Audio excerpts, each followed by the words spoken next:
the orthoPAC, hosted by Sam Dyer. Welcome to the orthoPAC, where we discuss up-to-date orthopedic topics for the busy clinician. I invite you to sit back and relax as I attempt to fill in the gaps between education, current events, and real-world practice. Welcome today, Dr. Lisa Cannada.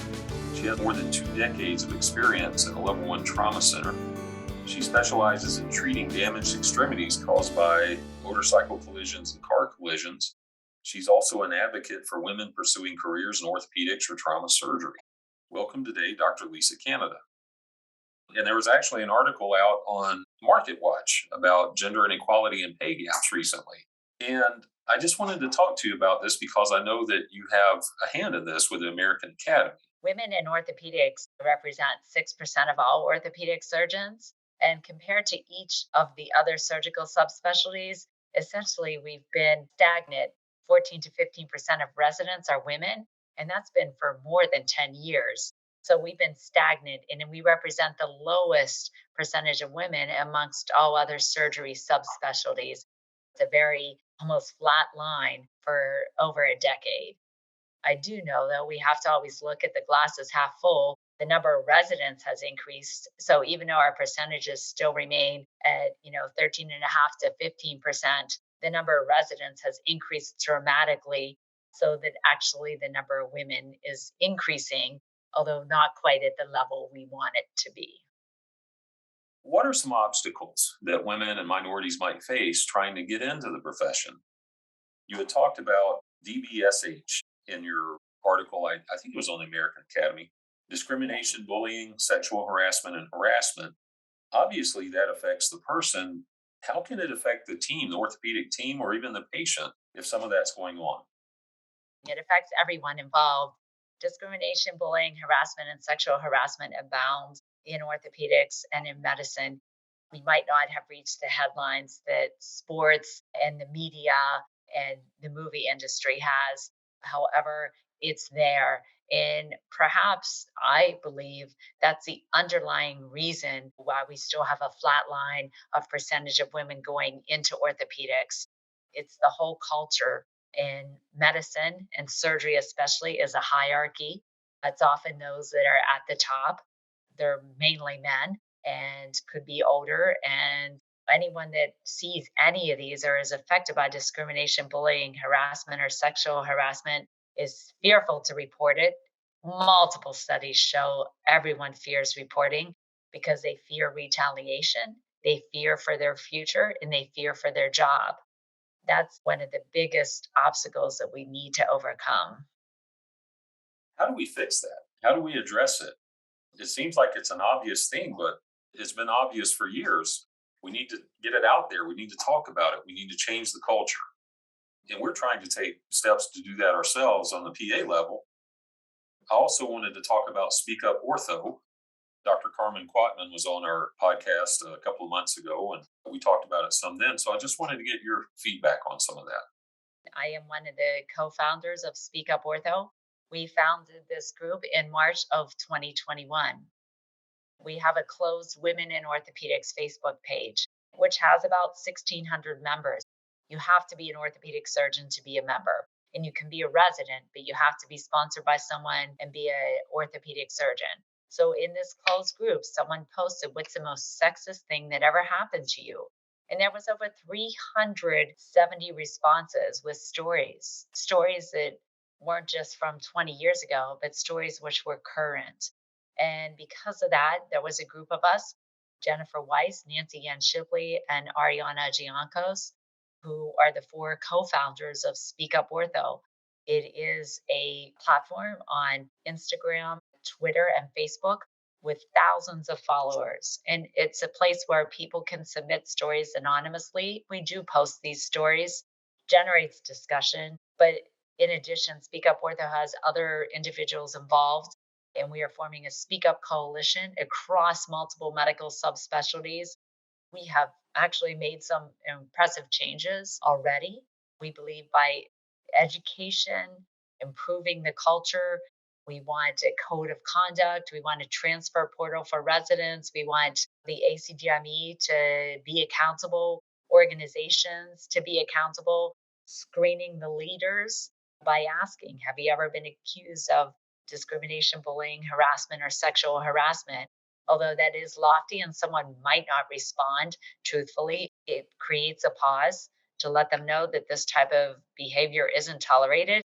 We need a way for people to report these instances where something actually will happen and where there is consequences.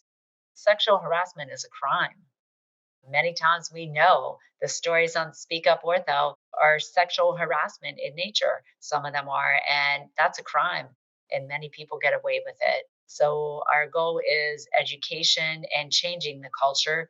And we are very grateful. The American Board of Orthopedic Surgery has two articles which they allowed us to pick and write questions for. So, for renewal of board certification through a web based longitudinal learning, all orthopedic surgeons have the option of picking this. So, education, that's happening.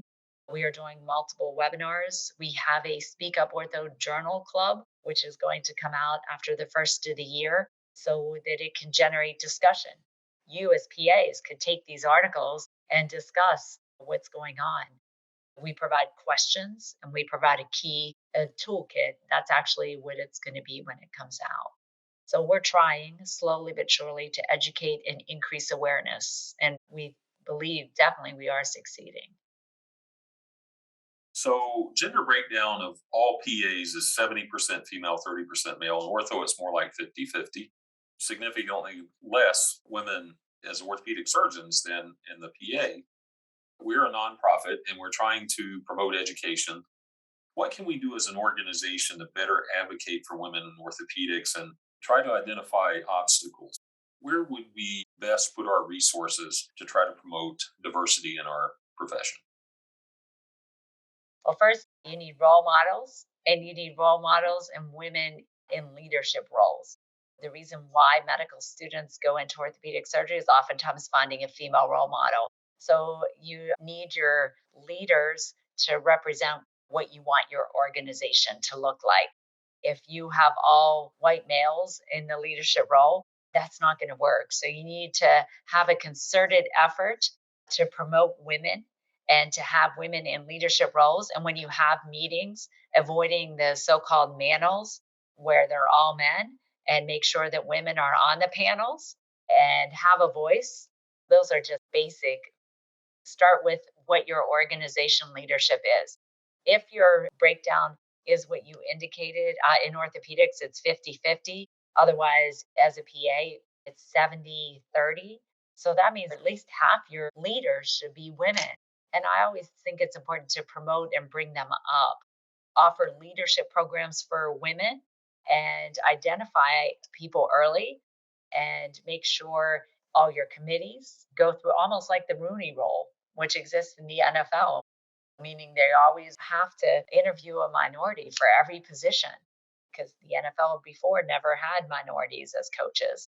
It's not women that the NFL wants with the Rooney Rule, but it's important that you follow the rule of making sure you're interviewing and considering women in every position.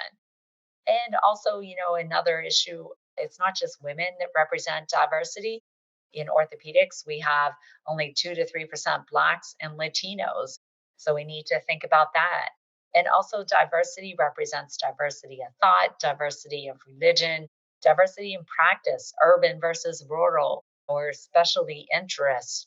And also, LGBTQ is important, making sure everyone feels at home no matter what their sexual orientation or preference may be.